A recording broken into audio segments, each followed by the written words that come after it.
it's Moose, and thank you so much for joining me back here. In case you can't tell, I am in a different space today, and this video is a little late, so I do apologize for that, and I apologize for the echo. We have moved, but we haven't moved our furniture yet. Ethan's training got pushed back another month, so while he's gone, I signed for a house and stuff for us because we wanted to move anyways into a bigger place.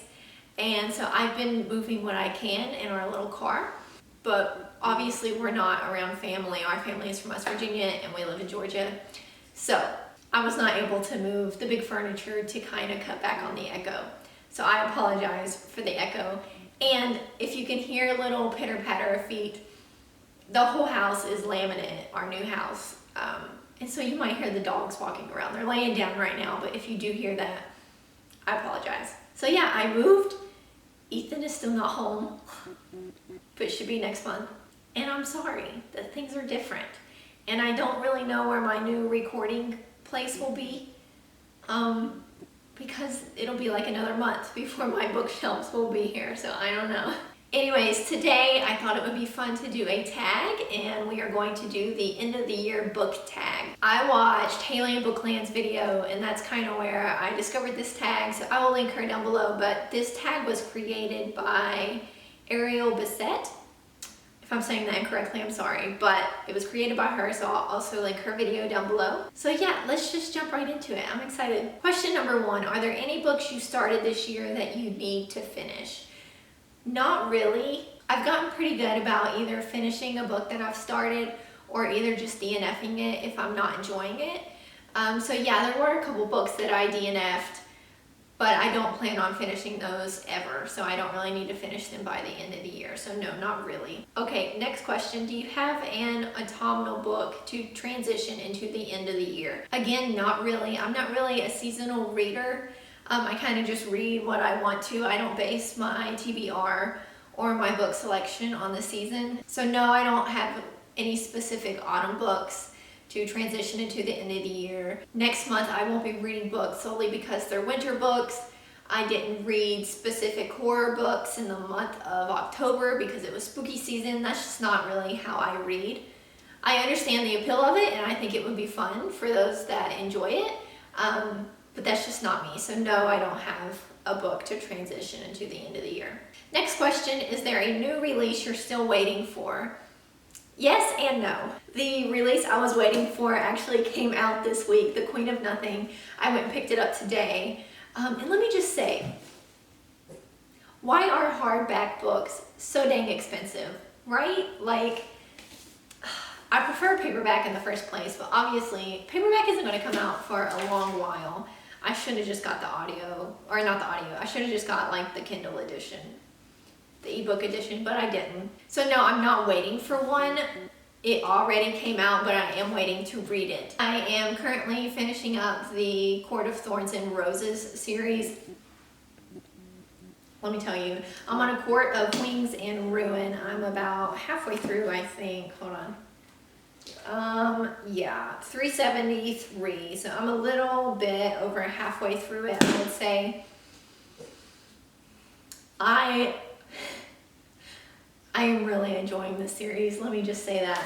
So I have one more book after this, and it's a little bit shorter, and I think it's a spin-off. I think the last book is like a spin-off. I think it's a trilogy, and then she's done like additions to the story, I think is how it goes.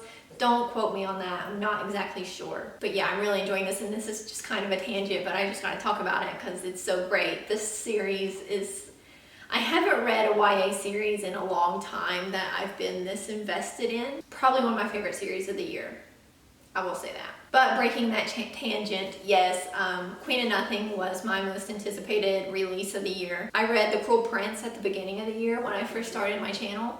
And then I actually bought The Wicked King today as well. I bought both of these today because I borrowed The Wicked King when I read it the first time, and I want to reread the whole series when I go to read Queen of Nothing. So this is my new release that I am anticipating and looking forward to.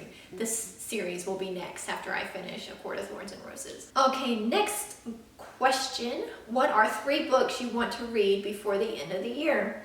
and I kind of just explained that. I want to reread the Folk of the Air series. Yeah, that's what it's called.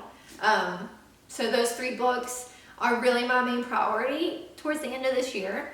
After that, I really don't know what. I'll probably have these done relatively quickly, just because I'll have a bunch of time off from school. School is ending here soon, thankfully. And Ethan will be home, and Ethan will want to read, and we'll be spending time with family, and we'll have a bunch of downtime. It'll just be great. I'm anticipating doing a lot more reading before the end of the year.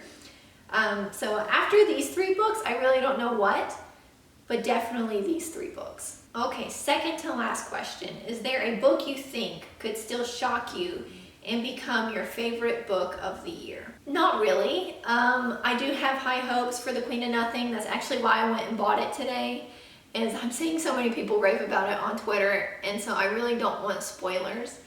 But a lot of people are talking highly of it, but people's expectations for it were also kind of low because it was published so quickly. Will it become my favorite? I don't anticipate that. So maybe The Queen of Nothing. It might shock me and become my favorite, maybe.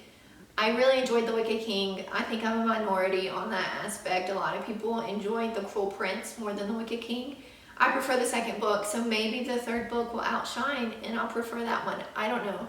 That will be my answer for now, just because I really don't know what else I plan on reading at the end of this year other than those. And last question, have you already started making reading plans for this says 2018, so this is an older tag, but for 2020?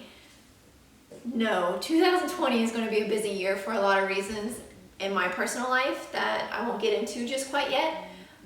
So I haven't really started making reading plans for next year anyways. That, and I'm not really good at making long-term reading plans just because I'm kind of like a whim reader. I just read whatever I feel like reading in that moment.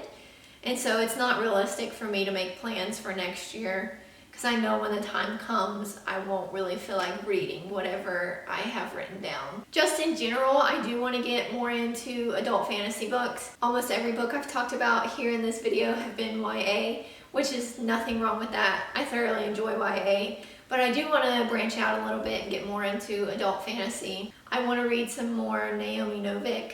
I really enjoyed Uprooted this year, so I do want to read more of her. I want to continue on with the Witcher series. I have started that and I need to finish that. Maybe want to continue the Illuminae series. So yeah, I guess those are my tentative reading plans for 2020. I have no idea when I'll read them in 2020, but they are a goal of mine, I guess. But yeah, that is it for this video. Thank you guys so much for watching. Be sure to do this tag down below. I don't think it ever gets old. I think it's something we can do every year because obviously we read different stuff every year and we anticipate new things. So go for it. Have fun with it. Thank you for watching, and we'll be back here next time. Maybe not here, like in this area. I might move to a different space in the new house, but we will see. Either way, we'll be back here next time, guys. See ya! I hope that was in focus. I haven't even been able to see for this video. Look at the glare, so I decided to take my glasses off, but didn't feel like putting my contacts back in. The struggle. I wish I had good eyes.